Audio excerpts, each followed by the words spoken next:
Today in the shop, we're going to be installing rear coilovers on the S550 swapped F100.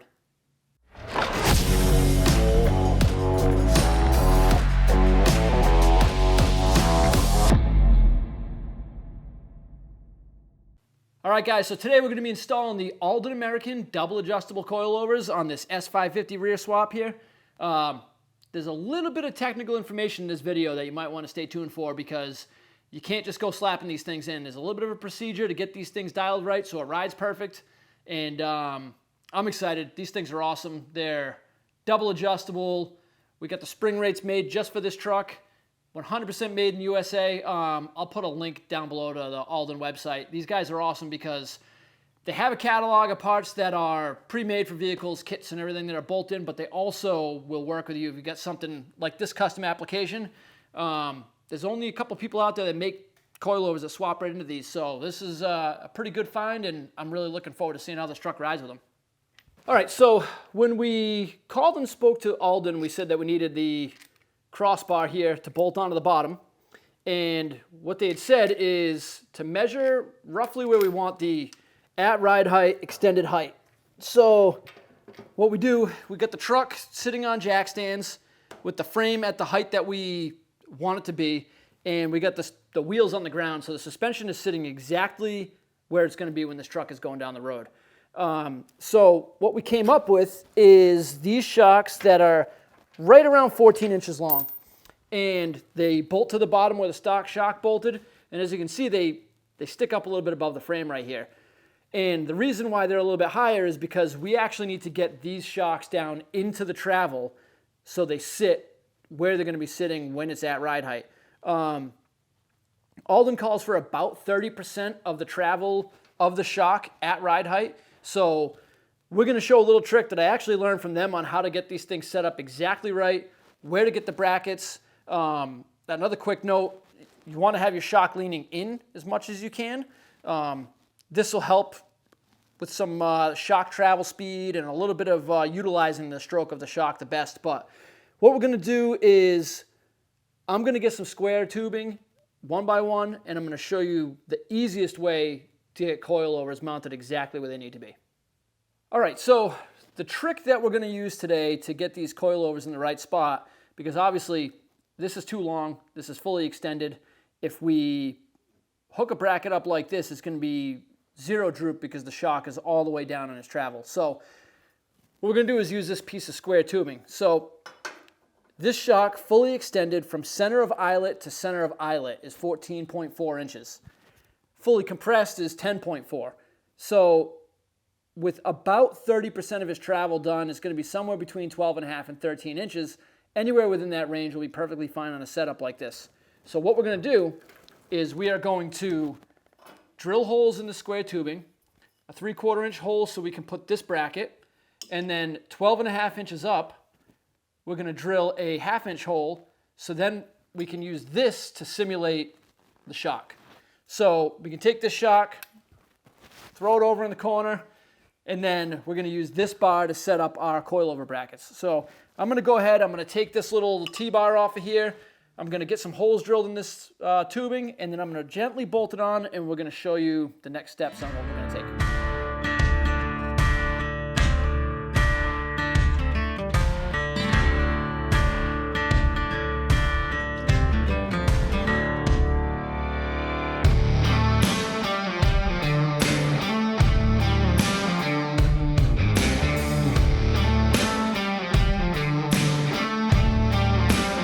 Safety third.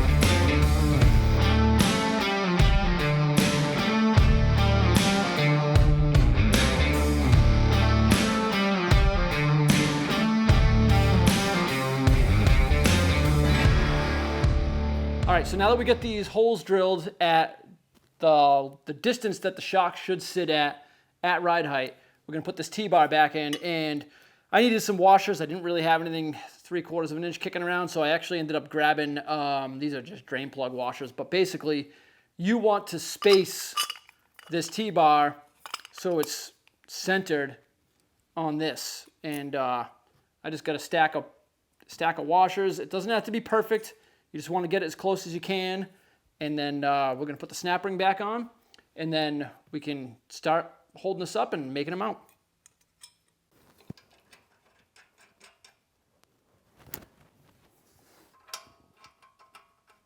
All right, now that we got this fake shock bolted in here and it's down on the T-bar and we got this hole set at the height that the top bolt hole should be when it's sitting at ride height, we got to start making a bracket. So originally I had bought these brackets for this and they would work great.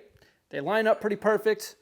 The issue is they have a 5/8 hole, and on these things we have a 1/2 inch bolt at the top of the coilover. So unfortunately, that's not exactly going to work. So what we're going to do is I'm going to take this bracket, duplicate it. We're going to put it right on a piece of steel, trace it out, cut them with the plasma cutter, and just make them with a smaller bolt hole. That's it.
All right, so we get the hole drilled, we get these brackets made, and one thing I'll tell you is the top of this shock is exactly 1 inch wide. So you'd think that the 1x1 tubing would be good, but the issue is when you start to weld brackets on, things get distorted, they pull in, and it could make this so tight that you could have an issue getting the shock in, especially considering the shock is a spherical bushing.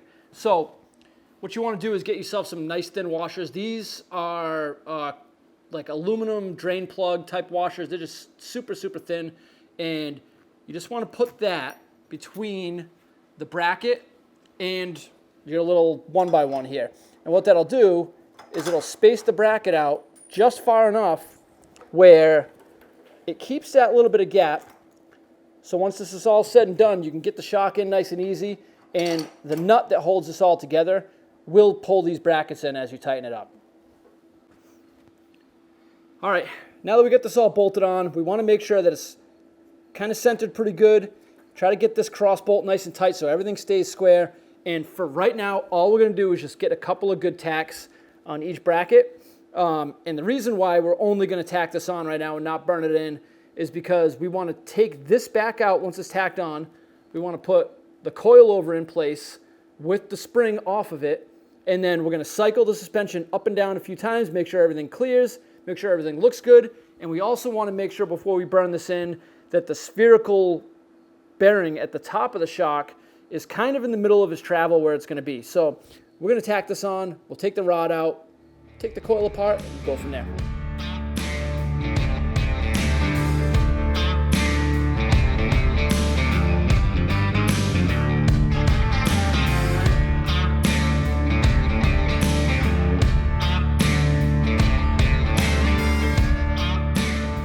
All right, so I ended up calling it a night last night and went to bed. So here we are tomorrow, next day, and gonna make some progress on this. So first things first, like I was saying last night, I gotta get the shock all apart, get the coil off of it, and put the shock itself without the coil in place, cycle the suspension a little bit, and make sure it all clears.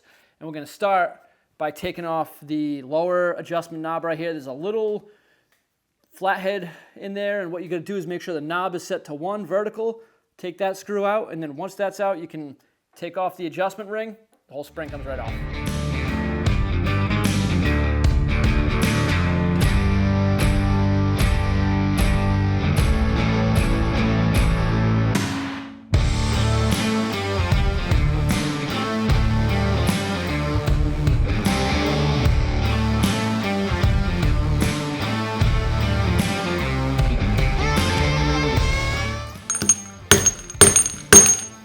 say violence is the answer.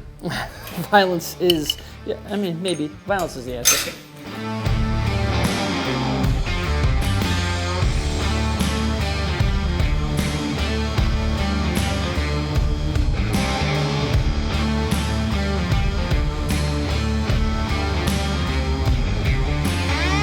Never fails. Run out of wire in the middle of the weld. Every single time.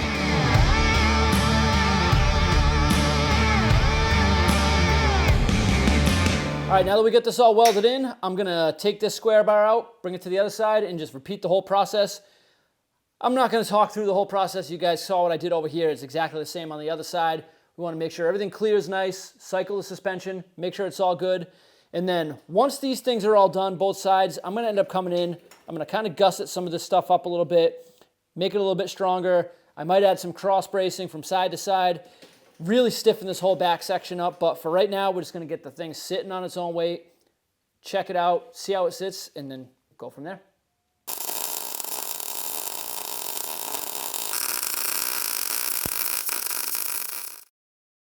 All right, so pulled the other coil out of the box while I'm waiting for that side to cool down, and we're gonna start to install it now that we got this all welded on. So Aldan says that they want you to have about 1 inch of preload on these on ride height installation, so you do that and then you can kind of adjust it from there. So what I'm going to do is I'm going to measure about how many threads are showing, and we got just shy of 1/4 inch. We got like 3/16, so we're going to go to 1 inch and 3/16, and then get it set there. We may need to go up or down a little bit from there, but that should be about right for now. So you can just crank this in a little bit. It's going to get to a point where it's going to be difficult. They do supply you with a nice little spanner wrench. So once it gets to the point that you can't turn it anymore, just use a spanner wrench, crank it in. You want to get about 1 inch of preload from where it was just touching the spring. So you thread it till it's just touching, and then 1 inch from there. All right, so we got both shocks bolted in. We got the chassis sitting on its weight right now, and I think it looks pretty good. I mean, the ride height's a little bit high right now, but obviously there's no bed on it. There's no weight in the back here. So one of the things I wanted to do, I was going to leave it for another video, but I'm going to wrap this one up with it here, is I'm going to put a cross brace between these two shock mounts. And it's kind of why I left this a little high. I left a little bit here because this whole area is a little flimsy due to the fact that this is where I had to cut out and replace that hole. If you remember in the beginning, there was the big C notches for the airbag suspension. So I really want to stiffen this all up. And also, being that it's coilovers, all of the weight and stress for the suspension is here. And it's going to try to twist this frame rail in. So I got some scrap 1 3/4 120 wall DOM. It's from an old project. It's a little bit of surface rust on it, but it's still really good material. I'm going to make a little piece that goes between these two over there, weld it up, and then I might have to clearance the pipe a little bit for this rear end. We'll see once I get it all notched up, but I'm going to jump right into it. I'm going to cut the pipe up and go from there. Ah! You okay? No. Yeah, I just got my back on the frame rail. Oh.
All right, guys, besides some finished up welding, I got a little bit of welding to do on these front brackets, cut these the little mounts off on the original subframe. Besides that, this rear suspension is done. I got to get a couple of bolts out of the right length. The bolts here are a little bit too long, and I got to get some nice hardware at the bottom. They're only grade 5 right now, but I'm going to get some good stuff for down there with the cross bolts, bolt to the lower control arm. I'm super happy with the way this came out. I'm thrilled with these Aldan coilovers. I mean, they seem like really good quality.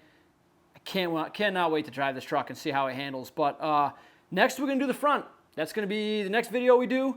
We're going to leave this one off right here. I'm going to fit up the front suspension, and then after that, this whole truck, I think the next step we're going to do is take the whole thing apart and get the frame ready for paint, and then just start assembling everything from there. So I really appreciate you guys watching. This video might be a little bit longer than some of the previous ones, but I think this was a really fun project. I really enjoyed swapping this IRS into this truck, and I'm super happy with the way it came out.